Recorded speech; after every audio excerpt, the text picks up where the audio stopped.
Welcome to Global E-Learning Platform. Now today we are going to discuss about electrical potential जो surface होते हैं उसके बारे में. Now a surface at every point in which potential due to a point charge या फिर complete जो charge distribution आपके पास उसके कारण सेम हो तो उसको क्या बोलेंगे इक्विपोटेंशियल सरफेस. सिंपली ये हमने ड्रॉ किया एक सरफेस. तो देखें कि आपके पास एक चार्ज है, ये प्लस क्या चार्ज है, इसके कारण क्या होगा इस रीजन के अंदर इलेक्ट्रिक लाइन हमने रिप्रेजेंट की, यानी कि ये वो पर्टिकुलर रीजन है जहाँ पर ये चार्ज पार्टिकल फोर्स एक्सर्ट करेगा. ठीक है, तो इस रीजन के अंदर ये चार्ज पार्टिकल है वो फोर्स एक्सर्ट करेगा. बट अगर देखें कि इस चार्ज से एक पर्टिकुलर सर्टेन डिस्टेंस, इस पर्टिकुलर डिस्टेंस पे हर जगह पोटेंशियल होगा वो क्या रहेगा आपके पास सेम रहेगा. पोटेंशियल जहाँ पर सेम हो उस सरफेस को क्या बोलते हैं इक्वी पोटेंशियल सरफेस, यानी कि ऐसी सरफेस जहाँ का पोटेंशियल सेम हो.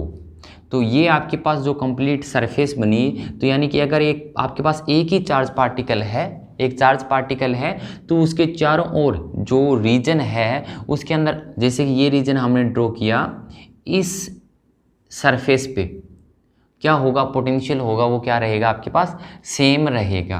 नाउ सेकंड, इसी चार्ज पार्टिकल से इक्वल डिस्टेंस के ऊपर, यहाँ पर इक्वल डिस्टेंस के ऊपर जो पोटेंशियल होगा वो क्या रहेगा सेम रहेगा.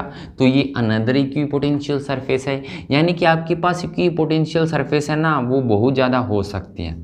ठीक है, ऐसा नहीं है कि इक्विपोटेंशियल सरफेस एक ही होगी. पॉइंट टू पॉइंट एक पोटेंशियल सरफेस है वो वेरी होगी, चेंज होगी.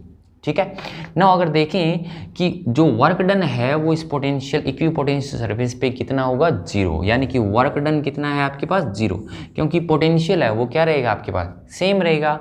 ना अब अगर चार्ज पार्टिकल किसी पॉइंट ए से बी तक जाता है, ठीक है, तो यहाँ का पोटेंशियल अलग है और बी पॉइंट का पोटेंशियल अलग है, तो यहाँ पोटेंशियल डिफरेंस है तो वर्क डन होगा. ठीक है. नाउ अगर आप देखोगे कि अगर बी से कोई पॉइंट सी तक जाता है, जो बी और सी कहाँ पे लाई कर रहे हैं, एक ही इक्विपोटेंशियल सरफेस पे लाई कर रहे हैं जहाँ का पोटेंशियल बी का पोटेंशियल और सी का पोटेंशियल दोनों सेम है, तो यहाँ पर वर्क डन आपके पास कितना होगा जीरो होगा. ठीक है. सेकंड थिंग जो है कि इक्विपोटेंशियल सरफेस हमेशा हम ड्रॉ करेंगे जो इलेक्ट्रिक फील्ड लाइन जो हमने रिप्रेजेंट की उसके बिल्कुल परपेंडिकुलर होगा, है ना. तो अगर आपके पास एक चार्ज कंसीडर करो आप कि आपके पास चार्ज है वो, जैसे कि देखें कि एक प्लेट हमने जूम की कि ये एक प्लेट है जिस पे पॉजिटिव चार्ज है, प्लस क्या हो चार्ज. नाउ एक सेकंड प्लेट जिसके ऊपर नेगेटिव चार्ज है, माइनस. इस रीजन जो दोनों प्लेट के बीच का रीजन है इसमें यूनिफॉर्म इलेक्ट्रिकल फील्ड है. ऐसा नहीं है कि अलग अलग इलेक्ट्रिकल फील्ड है, एक यूनिफॉर्म इलेक्ट्रिकल फील्ड है जिसको हमने पैरेलल लाइन से रिप्रेजेंट किया. अगर इस रीजन के अंदर हमें इक्विपोटेंशियल सरफेस रिप्रेजेंट करनी है तो इसी के बिल्कुल परपेंडिकुलर, जैसे कि आपके पास सरफेस है, फर्स्ट ये सरफेस है, अगर आप जूम करो कि आपने ये सरफेस कंसीडर की, इस सरफेस के ऊपर पोटेंशियल है वो क्या रहेगा सेम रहेगा, बिल्कुल परपेंडिकुलर. सेकंड सरफेस ये आपने, ना इस सरफेस पे क्या रहेगा पोटेंशियल आपके पास क्या रहेगा सेम रहेगा.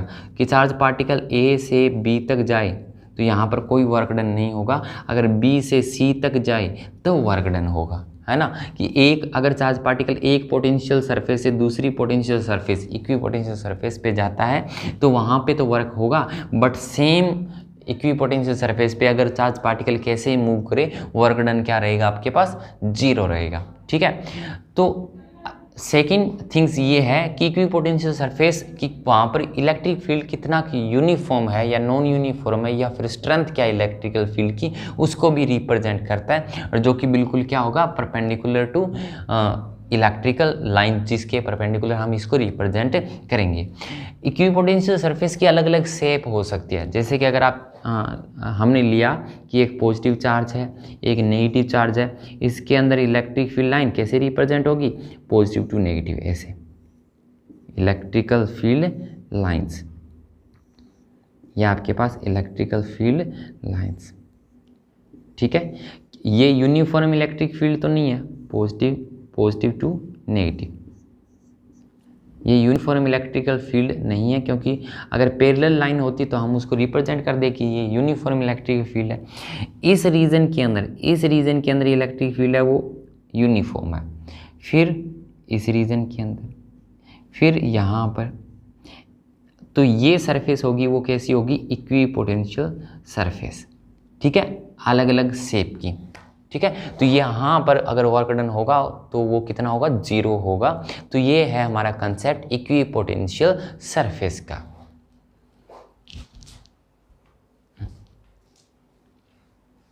नाउ जो अपना नेक्स्ट टॉपिक है वो है the relation between electrical potential and electrical field intensity है उसके अंदर। नाउ हम कंसीडर करते हैं कि आपके पास एक चार्ज है प्लस क्या, चार्ज, और इसके कारण क्या होगा, इलेक्ट्रिकल फील्ड, ये है फील्ड। नाउ एक पॉइंट P के ऊपर आपके पास +1 यूनिट पॉजिटिव चार्ज है, और इस P से आप इसको A पॉइंट तक लेके आते हो और स्मॉल डिस्प्लेसमेंट dx है वो कवर करते हो एक्सटर्नल फोर्स लगा के।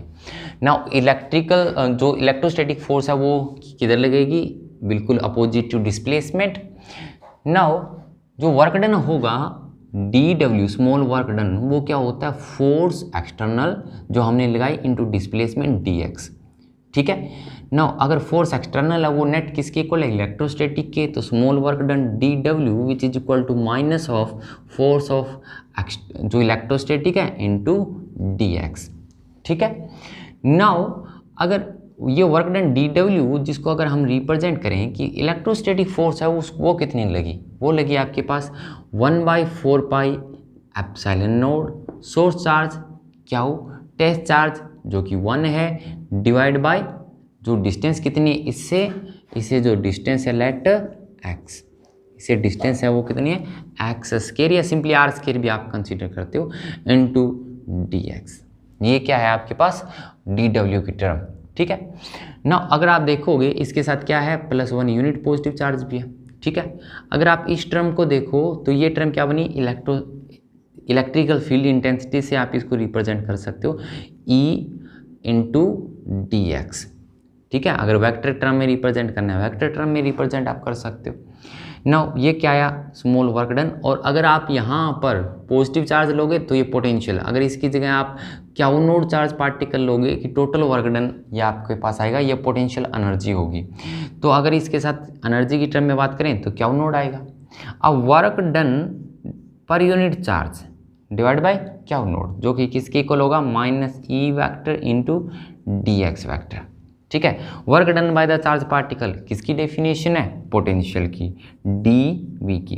तो dv है वो किसके इक्वल है, -E vector dot dx vector, है ना। नाउ E को अगर रिप्रेजेंट करें तो E है वो किसके इक्वल आ गया, -dv डिवाइड बाय dx। इसको क्या बोलते हैं, पोटेंशियल ग्रेडियंट, पोटेंशियल ग्रेडियंट। ठीक है, जिस डायरेक्शन में इलेक्ट्रिक फील्ड है उस डायरेक्शन में अगर आप मूव करोगे तो पोटेंशियल क्या होगा, डिक्रीज होगा। ये बेसिक सा formula E equal to -dv upon dx। तो डायरेक्ट अगर मैग्नीट्यूड में देखोगे कि आपको गिवन होगी कि डिस्टेंस है, जो डिस्टेंस है वो कितनी ट्रेवल कर रहे हो आप, जनरल जो हम बेसिक फॉर्मूला यूज करेंगे d, डिस्टेंस एक पॉइंट से दूसरे पॉइंट तक, पोटेंशियल डिफरेंस V को से रिप्रेजेंट करेंगे and electric field intensity E से, then V is equal to ED। ये बेसिक सा फॉर्मूला इन फ्यूचर अलग अलग एक्सप्रेशन के अंदर आप इस फॉर्मूले को यूज करोगे तो ये सेम ही है कि पोटेंशियल होगा वो इलेक्ट्रिक फील्ड इंटेंसिटी इनटू जो डिस्टेंस है, and potential electric field intensity into distance. ये कंप्लीट टर्म के अंदर कि E vector is equal to -dv upon dx। जो हमारा नेक्स्ट कंसेप्ट है वो है पोलर सब्सटेंस। ऐसे सब्सटेंस जो किससे बने हो, पोलर मॉलिक्यूल से बने हो, उनको क्या बोलेंगे, polar substance. And same way non polar substance, ऐसे सब्सटेंस जो कि किससे बने हो, नॉन पोलर मॉलिक्यूल से बने हो, नॉन पोलर मॉलिक्यूल्स। इसके अंदर ना चार्ज होगा वो ऐसे नहीं है कि एक पे पॉजिटिव चार्ज है एक मॉलिक्यूल्स पे नेगेटिव चार्ज है। ठीक है। तो अगर एक पॉजिटिव और नेगेटिव दो पोल बन गए तो ये कौन सा मॉलिक्यूल्स होगा, पोलर, है ना। और जिसमें क्या हो, नेट चार्ज जीरो रहे उसको क्या बोलेंगे, नॉन पोलर। साथ के साथ जो हमारे मेन टॉपिक है वो रहेगा यहाँ पे dielectric. Dielectric substance कौन से होते हैं, वो सब्सटेंस जिसको अगर एक्सटर्नल इलेक्ट्रिक फील्ड अप्लाई नहीं किया ना, जैसे कि हमने ये रिप्रेजेंट किया कि ये हमारे पास एक्सटर्नल इलेक्ट्रिकल फील्ड है, ठीक है। अगर एब्सेंस है, absence of external electrical field, external electric field के एब्सेंस में ये बिहेव करेंगे एज ए इंसुलेटर। कैसा बिहेव करेंगे, इंसुलेटर की तरह। ये कैसा बिहेव करेंगे, एज ए इंसुलेटर। बट जब आप एक्सटर्नल फील्ड अप्लाई कर देते हो, जब आप क्या करते हो, अप्लाइंग एक्सटर्नल इलेक्ट्रिकल फील्ड, तो ये मॉलिक्यूल्स के अंदर जो डाइपोल बन जाएंगे, पॉजिटिव नेगेटिव, पॉजिटिव नेगेटिव ऐसे करके, ठीक है। तो पॉजिटिव नेगेटिव, नेगेटिव पॉजिटिव, ऐसे डाइपोल अलाइन हो जाएंगे इसके अंदर। जो अब ये अब क्या बन गया, एक पोलर मॉलिक्यूल्स बन गया ना। तो ऐसे सब्सटेंस जो कि क्या हो कि अगर इलेक्ट्रिकल फील्ड नहीं लगाया तो वो कैसा बिहेव कर रहे हैं, इंसुलेटर, जो जिसके अंदर कोई डाइपोल है, डाइपोल मोमेंट कितना रहेगा, फिर इसको डाइपोल मोमेंट जो कितना रहेगा, इसका पी वेक्टर जो रहेगा इसका 0। और अगर आपने इलेक्ट्रिकल फील्ड लगा दिया तो आपका कुछ समथिंग डाइपोल मोमेंट है वो एग्जिस्ट करेगा। तो यानी कि जो बेसिक टॉपिक है आपका डाइलेक्ट्रिक सब्सटेंस, ऐसे सब्सटेंस जो कि अगर एक्सटर्नल इलेक्ट्रिक फील्ड नहीं लगाया तो वो इंसुलेटर है, और फील्ड लगा दिया तो वो क्या बन जाएंगे, उसके अंदर डाइपोल हैं वो फॉर्म हो जाएंगे और वो एक कंडक्टर की तरह बिहेव करेगा। तो ऐसे सब्सटेंस को क्या बोलेंगे, डाइलेक्ट्रिक सब्सटेंस। Thank you.